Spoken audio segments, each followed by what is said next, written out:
Hello, you wonderful people, and welcome to another episode of Super-Fanta-Fi. This being a show where we talk about TV shows of the supernatural, fantasy, and/or science fictional genre. For today's episode, I'm going to talk about the latest episode of Killjoys, a great episode. So many interesting things went down in this episode, so let's break it down. Well, first and foremost, we have Sparlow and Corin running things on a ship and everything, but I love that it isn't a perfect partnership, so that does kind of show that it was kind of a last-minute agreement, because they still kind of hate each other's guts, but they have different of opinions about how they should handle those things. Sparlow's like, we take the ship and we bounce, but Corin is like, nah, let's use Evie and Silas as hostages and get a ransom for them. And Dutch, being who she is, kind of jumps on this opportunity and be like, okay, yeah, trying to play middleman in this whole situation, trying to take advantage of the situation. She ends up actually talking to Sparlow and trying to convince him later on. It's like, yeah, you should kill Corin, because the fact is, you really think you can trust Corin? The moment he kind of gets what he wants, he's going to kill you.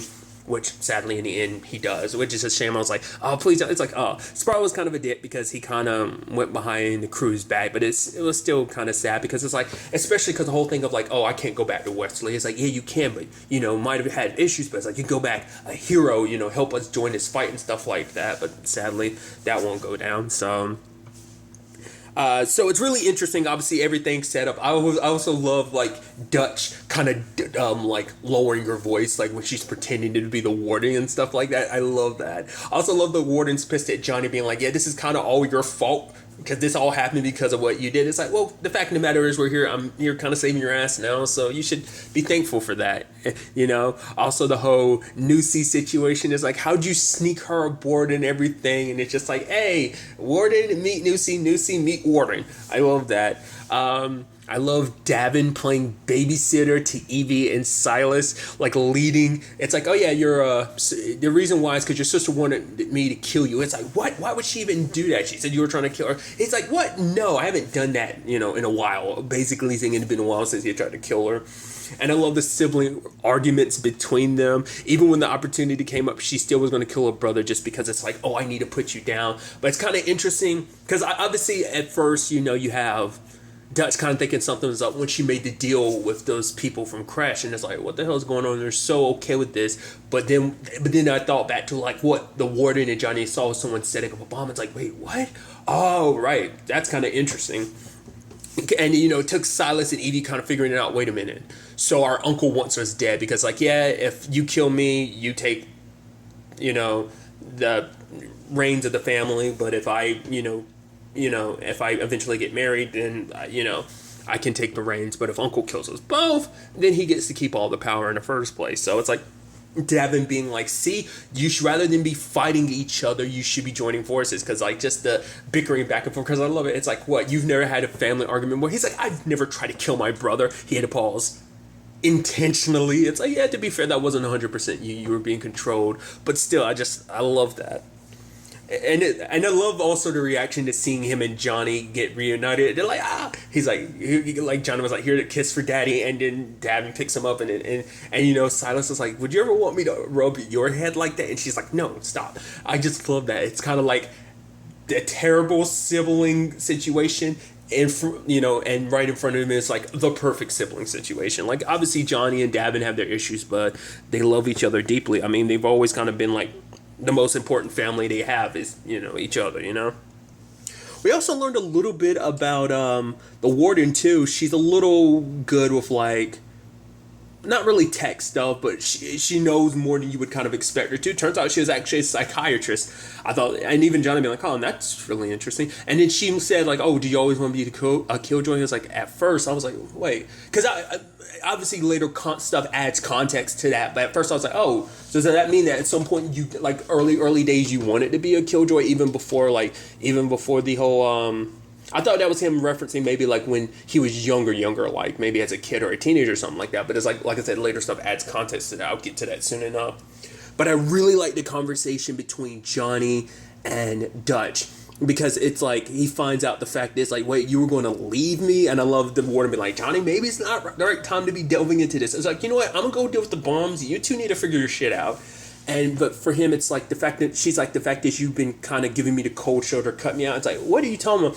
it's like, I've been dealing with a lot since we left Old Town. And she's like, yes, but at no point did you ask me if I was too, because it never crossed Johnny's mind that like what he was dealing with, what he was being worried about. They didn't, because I guess Dutch just didn't seem affected by it. It's that thing when you're going through something, you kind of only think of yourself. You kind of don't think of the other person, because probably in his mind it's like Dutch can compartmentalize. He probably thought she was dealing with it fine, but like as we can see, like last episode, it was on her mind and stuff. At least like what it meant losing Johnny, her relationship with Johnny potentially. But for her, it's like, the fact of the matter is, you didn't even ask me how I potentially felt. You didn't talk to me about this whole situation. And I actually love the heart-to-heart they have later on in the episode. I thought that was so beautiful, because like Johnny tells her up front, it's like I love you, Dutch, but it isn't like that. I'm like, oh, so what is this all about? It's like, he doesn't, like I said, adding context to that, what he said at first, he wanted to be a kid. He doesn't want that life anymore. What he wanted was that, we're sitting back, relaxing, not having to fight for life. Like, Johnny enjoyed it for a while, but that's not the life he wants. I mean, to be fair, like, being a Killjoy has been fine. It brought him a lot of stuff. Being a Killjoy brought his brother back in his life, and their relationship is stronger than ever. It brought him, obviously it gave him and Dutch a place, because that's what he's most afraid of, that if he leaves this world as a Killjoy, like, if he leaves the world of Killjoys, he won't have that relationship with Dutch. It will cost him that, and that's what he was scared. That was he was most afraid of. It's not like talking about like what they had, like feelings and stuff like that, because like, yeah, he's always felt that way about Dutch, but not to that extreme, not in love, like the love between her and Davin type of thing. It's not that type of relationship. It's more so like, hey, I like what we have, where we're just able to laugh and joke and have fun and not have to worry about people coming to kill us. I mean, when you actually break it down and think about it too, being a Killjoy took a lot from him too. It took Potter from him. I mean, to be fair, that was other extenuating circumstances. That was Osea, that's a whole thing. But it kind of comes with the whole package of being a Killjoy type of thing. That life kind of takes a lot from you, so... And then, Dutch is making him that promise that basically you take a year off from being a Killjoy. You do, what makes you happy and stuff like that. And if you decide, it's not for you, she's basically like, I will fire you myself. But the fact of the matter is, I make the promise that if you do go down a road, I will always be there. We will not lose each other. I will be there for you, So I think that's beautiful. And especially like what they're setting up, I think that's kind of nice, because, I think, this is something that,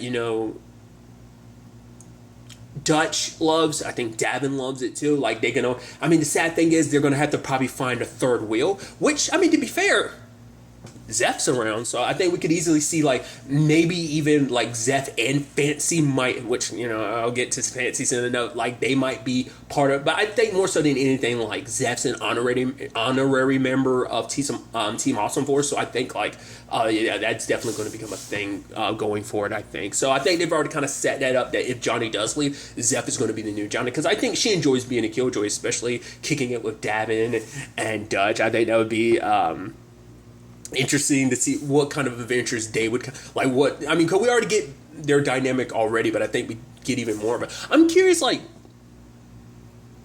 who he would end up with. Like, currently Johnny has Nusi, and it's obviously that's a new thing. Kind of, I'm jumping all over the place. Excuse me, but the moment they were deciding to put, like, okay, I need you to get inside the system, Nusi, I was like, oh my god, this is going to be Nusi's new body, isn't it? This ship, she's going to be like, because she's kind of part of the system now, I'm like, she's going to stay there, isn't she? At the very least for now. Probably when Johnny goes off, maybe gets his own ship, I don't know. Because that means, like, Davin and Dutch might not have Nusi anymore, because obviously he's going to take Nusi with him, not unless she ends up, in, like, an android body or something like that. That's what I'm curious about, too.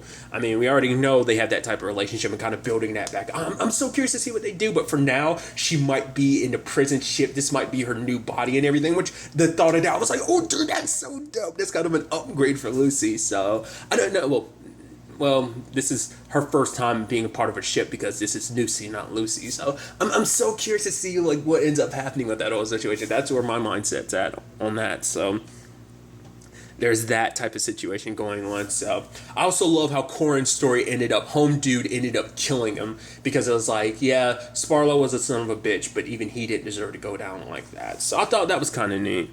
I'm kind of like, yeah, Corin needed to be put down. You can't just, like, he's too much of kind of a bit of a rabbit dog. So luckily things kind of worked out like that. But circling back around, the whole thing between Garrett and Prius, because obviously, like, it's all for information, but Klein is pushing him. It's like, oh, seek out Pri, exchange this with this. This way we'll be able to follow him. It's like the fact is he's awake, but he didn't tell you. Because the sad thing is Garrett is, acting from his heart. Like, maybe if his memories were back, he wouldn't do that. But because he doesn't have...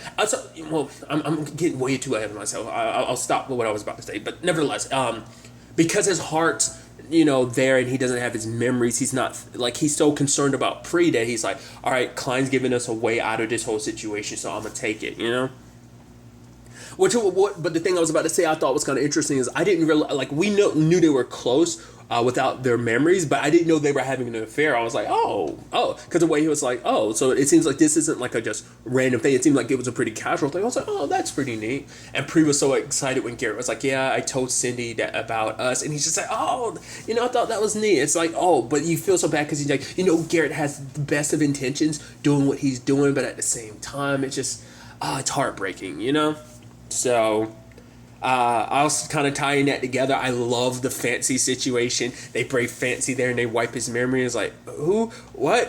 Who am I? Wait. He's like, wait, am I a scientist? Because the way this place looks like, am I a scientist? I feel smart. I totally got to be a scientist. I'm like, poor Fancy. You gotta be the butt of the joke, don't you? Poor Fancy.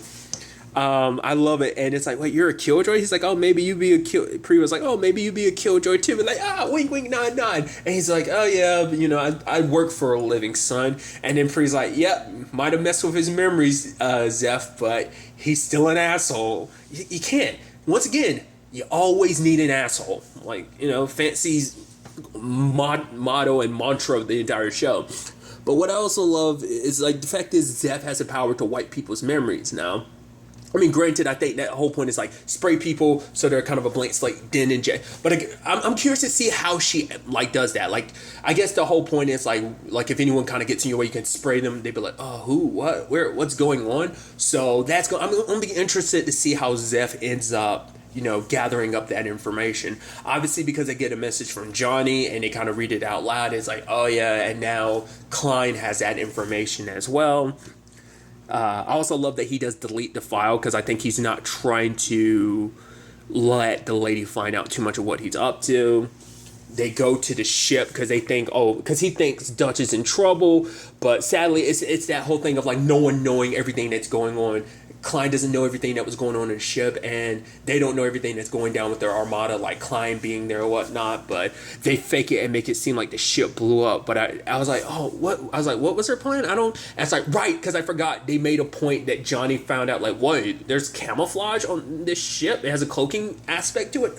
I said camouflage, cloaking, different. You get what I'm trying to say, like cloaking device on it. So I was like, oh wow, and now they utilize that into being like, this is a new beginning, which to a certain extent it is, because the lady thinks they're dead, but at the same time, so does Klein. So that kind of, because she doesn't know that the lady has Klein, and with the whole circumstances, like I'll get to it soon enough with the whole Anila situation, but I guess she, like, ever since she came out the way the conversation was from her side, like, Klein had put her in there. So once again, who was it who left the knife? It had to be Klein. It must have been before the lady had captured her.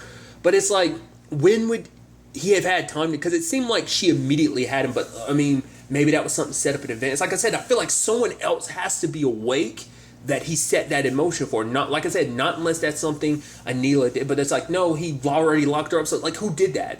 Not unless that was like a, because it couldn't have been a Del Seo situation. So it's like, who put the knife there? Like, how did that get there is the big question. Like, if it wasn't Anila, and I don't think it was Klein, because I don't think he had the time to do it, who else could it be?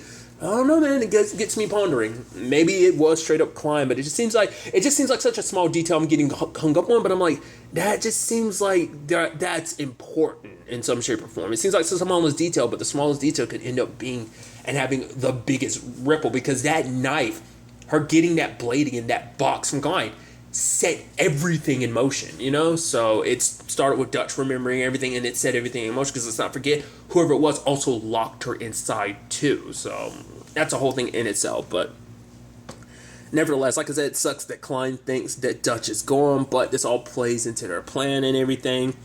But on the other side of things, we had the family reunited. It's like Anila and Dulcea and Jack, and they're talking and everything. It's like, oh my god, I wish we could have gotten those first seconds of like, oh, so you're Jack, kind of, oh my god, like she's meeting her son for the first time. I even love him at one point. Just I'm skipping ahead, but mom, and they both turn, which one? I'm like, dang, this is amazing. I love it.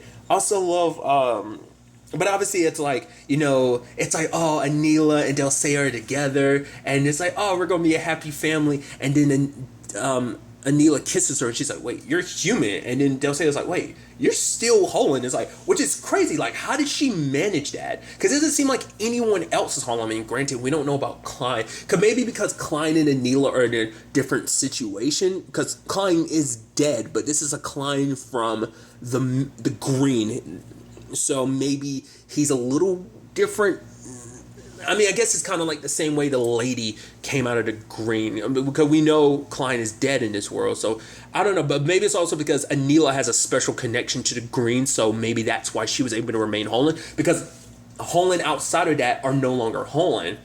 But because of this whole thing, I'm like, at first I was like, no, that sucked. If like all this trouble that Dulcea went to is like, oh, I'm reunited with Anila, you're my love, and it's like, wait, because I'm human again, you're not going to want me? I was like, oh my god, that's going to suck. I also love her being like, yeah, to get you out, I needed Dutch's DNA, so it involved a kiss, but I didn't enjoy it. She's like, liar. And Dulcea's like, all right, maybe a little bit, which is just so interesting. But even despite all the like differences and stuff like that, you had that moment where Anila, the dude, had grabbed us, and she's like, right, not in a hole anymore, not super strong, But then like Dulcea was like, you touch my family again, and I will feed you your own skin. And then she said the line I thought was beautiful. I'll stick my foot so far up your ass that it would be like you're licking my ancestors' boot or something. Now to me, that had some Anila flair to it. That definitely had a little bit of Dutch flair to it. I thought was kind of neat. Just it fit them both personality. Like you get a little bit of both personalities in that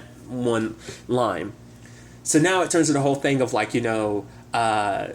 Anila is like, okay, Kendry, get Jack's bags. And she's like getting pissed. And I love her reaction of like, I'm not. The fact is, I know that I'm human now and that kind of bothers you. But the fact of the matter is, you're not going to treat me in this way because, Anila, I love you. And then you get Anila's side of things. So I'm like, the feels. Where Anila was like, I'm not treating you different because you're human, because I think you're less than, because it's because for her, she was worried because she's human now, because, as a whole, and you kind of nullify your emotions, which is interesting that they ended up falling in love regardless of kind of having your emotions dulled. But for her, it's like, I was worried because, for her, it's like, I don't care what anyone thinks about me. But Anila's like, I was worried what you would think about me. Like, I wouldn't want you to look at me as a monster. And Dulcea's like, oh, baby, you don't have to worry about that.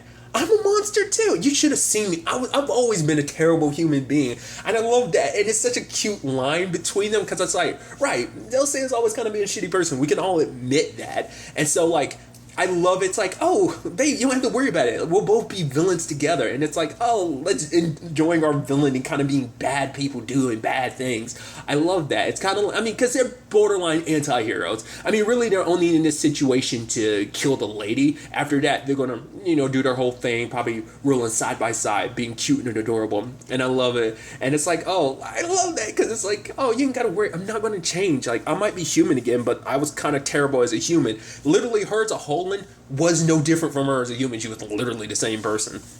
Whereas Anila was just a little more, her whole inside made her more psychotic, a lot of crazy in that package. And I love Anila being like, go away, I'm about to do sexual things with your mom. And Jack is like, ugh, and starting to walk away. I love it.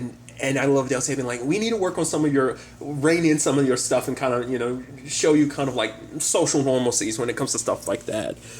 But the whole point was never like to leave Dulcea behind no matter what. It was always to leave Jack behind, because they need him tucked away, because Anila knows what the lady wants and doesn't know how to beat her yet, but knows kind of like where to kind of start with that. So they put Jack in a cube and have him hidden. So, dude, I wonder how, oh, dude, I'm so excited to see where, it's like, oh, we only got one episode. I would have loved to see, like, him to get to see and get to know his mom a little bit more. Because I even love that line after she scared everyone else at the camp and Neela's walking away. And you have Jack being like, that's my mom. I love that, dude. This family is too damn good and too complicated. I love it. So, at the end, we have, everyone on a prison ship thanking and congratulating our three heroes for saving the day. Delsea and Anila about to cause some havoc. Priya's on the run. Fancy got arrested. Granted, he's got his memories back. Klein, I guess, played that. He continued his role in that. Once again, Garrett thinks he's doing the right thing. So it's going to be interesting to see where all that ultimately ends up taking us. I'm very excited to see what the next episode has in store for us with all of this. But really, that's all I want to talk about. Until the next time we meet, be happy, be safe, live life to the fullest, and enjoy it. Good day, and goodbye.